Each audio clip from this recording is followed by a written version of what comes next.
ওই দিক থেকে এসে আপনার ময়লা ফেলে আসলাম। ময়লা ফেলে এসে যখন ব্যাক করে আসছি তখনই দুটো ছেলে আমার পিছনে আসছে বাইকে, এসে ওখানে ঘুরে দাঁড়িয়েই আমাকে ফায়ার করলো। আপনি তখন ওই দিকে যাচ্ছেন? হ্যাঁ, বাড়ি যাচ্ছি।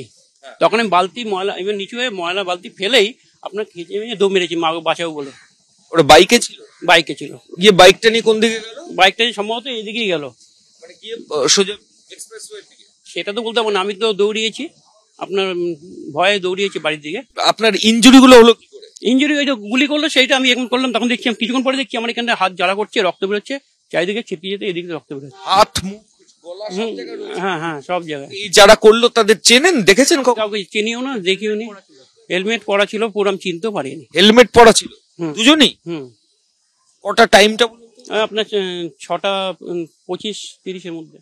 উনি যখন যাচ্ছিলেন বাইকটা ঘুরিয়ে তাকে একটা ফায়ার করে এবং ফায়ারটা সেই কোনো রকমভাবে সামলে পড়ে যায়, তো হাতের এই পোর্শন গলা ফলায় বারুদের যে ছাড়রা তাতে পুরো ভরে যায় এবং তার কোনো রকম বিবাদ কিচ্ছু নেই কারোর সাথে। কোনো এসেছিল বাইকে করে এসে আবার বেলঘড়ি এক্সপ্রেস? ইয়েস, তারা এদিক দিয়ে এসে ঘুরিয়ে ঠিক এই জায়গাটাতে ঘুরিয়ে ফায়ার করে নিয়ে বাইকটা সিধা নিয়ে বেলঘড়ি এক্সপ্রেসওয়ে রাস্তায় বেরিয়ে যায়। অনেকের সাথে অনেকের কিছু বিবাদ থাকে, ঝগড়া থাকে, রেপুটেশন খারাপ থাকে। যার সাথে এই ঘটনা ঘটেছে তিনি এলাকার অত্যন্ত জেন্টলম্যান। তিনি সকালে চাকরিতে যান, রাত্রেবেলায় চাকরি দিয়ে ফেরেন, কারোর সাথে কোনো মিত্রতাও নেই, শত্রুতাও নেই, নিজের মতোই থাকেন।